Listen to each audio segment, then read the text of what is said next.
음악, 뽀빠이 이상용 씨는 어린이 600명에게 심장병 수술을 성공적으로 시술한 후 1990년대 중반 후원금 횡령 누명으로 연예계에서 퇴출되었고 재산상을 피해가며 건강이 악화되어 극단적인 선택까지 고민했습니다. 이상용 씨의 몰락을 안타깝게 생각하는 김수원 씨와 고현미 씨 등 많은 분들이 응원했습니다. 그러나 나중에 진짜 악마가 따로 있었다는 것이 밝혀졌습니다.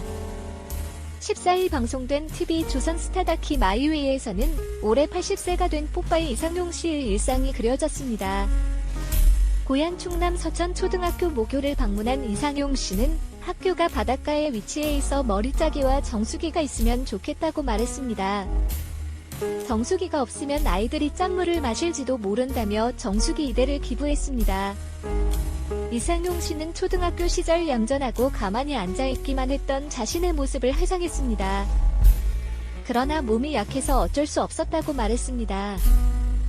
엄마의 시집살이에 대해서도 언급했는데 아버지가 외도를 자주 했기 때문에 어머니는 홀로 견뎌야 했다고 말했습니다. 이상용 씨는 아버지와의 사이가 좋지 않았다며 그래서 엄마와 더욱 가까웠다고 털어놨습니다. 어머니는 영양이 부족하고 기진맥진한 상태에서 이상용 씨를 출산했는데 숨을 한참 참고 살아남았다고 말했습니다. 이상용 씨는 엄마를 너무 사랑하고 지금 살아계셨다면 잘 돌봤을 것 같다고 말했습니다. 하시고 돌아가셨다는 소식을 듣고 안타깝게 생각했습니다. 이상용 씨는 태어날 때부터 체력이 약했기 때문에 살기 위해 운동을 열심히 하였습니다. 특히 아령 등을 이용하여 근력 운동을 많이 하였습니다. 엄마가 58세에 돌아가셨을 때 이상용 씨는 모이자 노래하자 녹화를 진행 중이었는데 소식을 들었음에도 불구하고 녹화를 마치고 대전으로 가셨습니다. 이상용 씨는 엄마께 전하고 싶은 말로 기만큼 욕심 부리지 않고 다른 사람을 욕하지 않고 용서하는 마음으로 살겠다고 말씀하셨습니다. 또한 좋은 일을 하고 싶고 괜찮은 사람으로 인정받는 삶을 살아갈 것이라고 다짐하셨습니다. 한편 이상용 씨는 절친한 김홍신 작가와도 만나게 되었습니다. 김홍신 작가는 이상용 씨가 어려운 시기를 겪으면서도 선행을 베풀어 왔다는 이야기를 듣고 친구로서 자극을 받았다고 합니다. 그러나 김홍신 작가는 이상용 씨에게 닥친 실형과 후원금 횡령 사건이 언급되었습니다. 이는 정말 말도 안 되는 억울한 일이었으며 김홍신 작가 또한 큰 충격을 받았습니다. 이전에는 심장병 어린이 수술을 도와주는 등 우리 시대의 영웅으로 불렸던 이상용 씨가 이번 일로 인해 전 국민에서 지탄받게 되었다는 것에 대해 안타까워했습니다. 이상용 씨는 갑자기 모함을 당해 정말 당황스러웠다고 합니다. 이상용 씨는 평생을 다 바쳐서 600명의 환자를 수술해줘서 잘 살아있다는데 그중 하나도 수술하지 않았다는 비난을 받았다고 말씀하셨습니다. 이는 정말 억울한 일이었으며 이상용 씨는 국민의 지탄을 받게 된 것에 대해 매우 안타깝게 생각하고 있습니다. 이상용 씨는 또한 미국으로 건너가 생활하며 관광버스 가이드로 일하였습니다.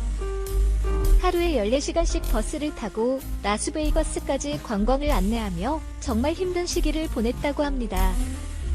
그러나 무죄 선고를 받았을 때 이상용 씨는 매우 감격하였으며 신문에 그 소식을 안내하셨습니다. 김홍신 작가와 이야기를 나누면서 이상용 씨는 속에 있는 이야기를 많은 사람들과 나눌 수 있다는 것을 깨달았습니다. 다양한 사적인 이야기나 퇴인적인 일들을 공유하며 진실을 알고 있는 사람들이 많다는 것에 대해 이야기해 주었습니다. 이상용 씨는 당시 가혹한 수사를 받았지만 무죄 선고를 받은 업적을 이룬 것입니다. 했습니다. 이상용 씨의 집값이 600만 원이었을 때 심장 수술 비용 1,600만 원을 지불하며 600명의 어린이에게 심장 수술을 시켜준 것은 대단한 업적입니다. 이 업적은 아무리 칭찬받아도 충분하지 않습니다. 이상용 씨의 사비가 아닌 모금 활동 등을 통해 이룬 것이지만 이 또한 훌륭한 일입니다. 그러나 이런 영웅이 파렴치범으로 몰려 나락으로 떨어지는 일이 있었습니다. 이상용 씨는 평소 절친했던 고현미 씨를 마지막으로 전화로 만났습니다. 이상용 씨는 현미 씨가 잠시 머물렀던 장소를 찾아가 현미 씨를 만나 뵙고 여러분이 좋아하던 마음속 가수 현미 누나를 뵈러 왔다. 평소에는 저와 절친으로 저를 예뻐하고 좋아하셨다. 그래서 만나뵈러 왔다. 라고 말했습니다. 이상용 씨는 항상 착한 일을 하며 응원하는 현미 씨를 좋아하고 존경했습니다. 이상용 씨가 누군가를 보내주면 그 사람을 따라가면 내 차례가 돌아오는구나 생각했다고 합니다. 이상용 씨는 심장병 어린이 수술 기금을 횡령한 것은 정치 보복의 일환이라 주장했습니다. 1996년 11월 강원도 화천에서 우정의 무대 녹화 도중 정체불명의 남자들이 틀이 닥치면서 갑자기 불을 껐다고 합니다. 경찰들이 심장병 어린이 기금 횡령 혐의로 수사 중인 이유로 녹화 현장을 찾았습니다.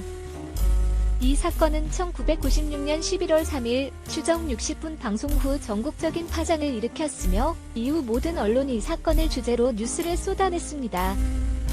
이상용 씨는 1996년 11월 4일 기자회견에서 방송 활동과 사용 활동을 중단하고 몇 년간 자취를 감췄습니다. 이때 크나큰 상심으로 인해 시력을 일시적으로 상실한 일도 있었으며 김수환 추기경과 법정 스님의 도움을 많이 받았습니다. 이상용 씨는 1997년 2월 무혐의 처분을 받았습니다. 아버지는 아들 이상용의 억울함과 무고함을 알리려고 무죄 판결문을 돌리다가 세상을 떠났고, 이상용 본인도 방송 출연을 못해서 미국에서 가이드로 일하다가 자살 시도도 하는 등 누명의 피해는 실로 막대했습니다. 이상용 씨는 무혐의 결론 직후인 1997년 3월 24일 대전 지역의 한 신문과의 인터뷰에서 말하기를 시작합니다. 당시 대통령 김영삼의 아들인 김현철 씨 측에서 이상용 씨에게 대전 지역 국회의원으로 출마해달라는 권유가 있었습니다. 원래 이상용 씨는 정치에 관심이 없었고 독실한 천주교 신자로서 1980년 교황 요한 바오로 2세를 아련할 때 어린이를 도우며 어린이를 위해 모든 것을 바치라는 초원의 지시를 받아 출마 제안을 거절했습니다.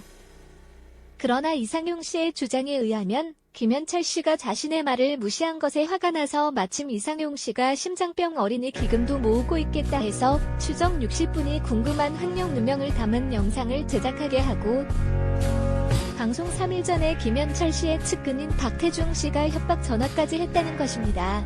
여러분은 어디까지 믿고 계시는지 궁금합니다. 이 영상을 폭파의 이상용 처체만 몰락 알고 보니 진짜 악마는 따로 있었다라는 제목으로 소개했습니다. 구독과 좋아요는 사랑입니다. 귀한 시간 내주셔서 감사합니다. 감사합니다 여러분. 다음에는 더 의미 있는 영상으로 찾아뵙겠습니다.